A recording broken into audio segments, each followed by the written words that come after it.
Welcome back to Strictly Money. Have you bought a stock, sold it at a profit, and thought to yourself you're a rock star investor? Or have you bought a stock and it's lost half its value, but you can't bear to sell it just in case it recovers? I have news for you. You're being influenced by behavioral biases.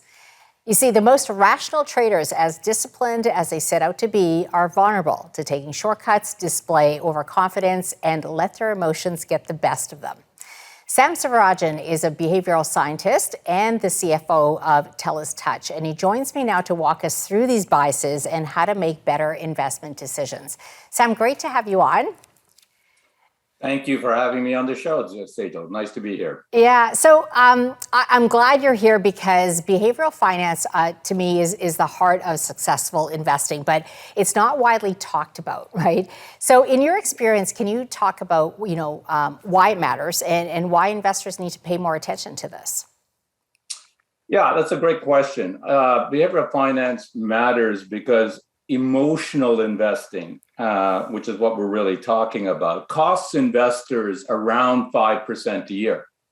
So if I can put that in perspective, if you had invested $1,000 10 years ago, the average investor would have about $1,300 today.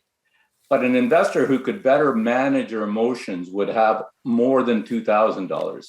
So there's a gap that comes due to the emotional investing, and this gap is caused by greed and fear. We buy near the top of the market because of greed or the fear of missing out in the market, and we sell near the bottom because of fear of losing money. And we've seen these patterns repeated over and over again in 2008 when there was a correction in the market, or in 2020 with COVID lockdown, and there was a correction in the market there. Yeah, we're probably witnessing it a bit now, too, while we're seeing this correction. We are seeing what happened in April, absolutely. Yeah. So why does this happen? Well, it happens, Sejal, because we are amazing data collection machines, but not so great at data processing. So our five senses collect 11 million bits of data every second, but our brains can only process 120 bits per second. So it's like drinking from a fire hose. So to cope, our brain takes mental shortcuts, like the habit of brushing our teeth on a daily basis. And we do this so that we can function daily and that we don't have analysis paralysis. Now, 95% of the time, this automation works great, but sometimes it can hurt us. And that's where we have to be aware of the behavioral biases and take steps to manage that in our decision making. Okay, so let's run through some of those biases. Anchoring bias. So this is where people overestimate the popularity of something. Is that right? How does that apply to investing? So anchoring, so I think you're talking availability. Oh, availability, sorry, yeah. But anchoring is where people make decisions that are based or influenced by a particular reference point or anchor. So I'll give you an example. Right now, people are buying or selling homes, and they focus mostly on the recent hot market activity instead of looking at a longer time track record, et cetera. Or people selling stocks focus on the price, and I think you said it at the outset, they focus on the price they paid for the stock rather than whether that stock still makes sense. So how do we manage this bias? Well, one way is to be critical in our thinking. For housing, for example, we can remind ourselves that there have been market corrections in the past, and we can ask what's different today in this market. Another approach is to take the outside view. So ask ourselves, have others faced the same situation and what happened in those cases? So again, from housing perspective, an outside view would look at the real estate market around the world and their experiences with market corrections and not just the recent Canadian experience. Okay, and then availability bias. So that's where people overestimate the popularity of something, right? How does that apply to investing? We have about 40 seconds. Well, I think that's anyone who's bought a new car knows that they suddenly notice more cars of that brand on the road. So you're absolutely right. We see this with meme stocks today. That's availability bias. A small group of supporters overwhelmed the majority who were silent. So we may think of this as a more compelling investment. One way to solve it is what Charlie Munger, Warren Buffett's partner, calls inversion. So solving problems backwards. Okay. And challenging our initial assumptions. Okay, got it. We're going to take a quick break. Stay with us.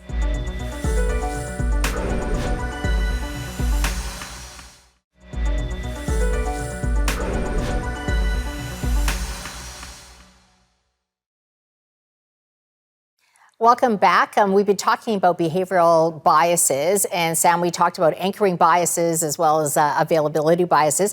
Let's talk about overconfidence bias. So obviously, when investors are overconfident in their investing abilities, how does someone manage that? So I think overconfidence is a very common bias in investing because we don't have a very realistic view of our own abilities or shortcomings. So this is why 90% of drivers think that they're above average, and why overconfident investors underperform by about 7% a year. So one way for investors to manage this bias is to conduct what is called a pre-mortem. So before making the investment, think a year from now, this investment has gone down by half. Write down all the reasons that could have caused this investment to go bad. And this practice will help the investor limit the impact of overconfidence on their investment decisions. Do you think, Sam, do you think creating a list of why you're buying a particular investment and when you should sell would help? Like, I call this sort of an investment policy statement. Do you think it's as simple as that, or even just trading less? Well, I think there's a combination. I think trading less, obviously, I think helps. But I think you're onto something with as a checklist and putting in a form of IPS. So many investors have a stop loss in place. But what you're suggesting, I think, makes a lot of sense, to have a stop gain as well. Like, what do you think is a likely target price for your investment, and what you might want to sell it at, so that you don't hang in there for on the losing end, or keep staying greedy on the top end as the price powers through. And we've seen this happen in Nortel, where people never sold, because it was going to keep going up and up, and we know differently. Yeah. Well, and speaking of which, when it went down and down and down, which leads me to the last one, loss aversion bias, right? So this is a tendency where people just have a strong preference to avoid losses rather than obtaining gains. They feel more pain when there's losses versus pleasure. How do you get around that? Well, I think you hit a nail on the head. This is why that loss aversion is why we buy insurance, why we sit on cash in the bank account, and why we sit on losing stocks, as you alluded to. This is a hard one because this is how we're wired. But some things investors can do is that they can try framing the decision differently and write this down, but to highlight and balance the potential gains versus against the loss. Like, what else could you do with the money instead of continuing the path, to stay the course? And of course, while it is easier said than done, I think investors need to be hyper vigilant about letting emotions take over their decision. This is, again, where your comment about writing down a simple IPS, or what the target price might be, or where the loss price, the limit price that they might have, can help manage this bias from wreaking too much havoc on their portfolios. Okay. Sam, biases affect everyone, like I said, right? Traders, advisors, and you're the CFO of TELUS Touch, which is a platform that helps some financial institutions get a deeper understanding of their clients. How can advisors help themselves, I would say, so they can serve their investors better? We have about a minute. Well, I think that there's the analogy of the rider and the elephant, the rational and the emotional brain. The issue is that the advisor can't control the client's emotional brains, but they can help the clients understand that it's less about beating the market and more about beating their emotions. Because after all, there's a difference between what we say we do, what we actually do, and what we should be doing. A good example of this is drinking. We tell our doctors that we drink 2 glasses of wine a day.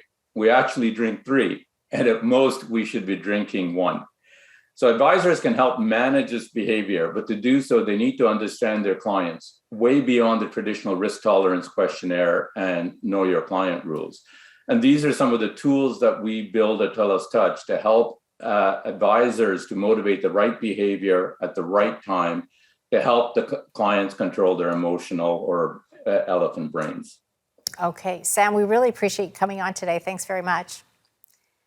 My pleasure being here. Thanks for having me. Sam Sivarajan, behavioral scientist and CFO of TELUS Touch. Well, we've come to the end of this show. If there are financial issues that you want to hear or learn about, please drop us an email. Thanks for watching. Until next time, stay well, stay wise, and stay wealthy.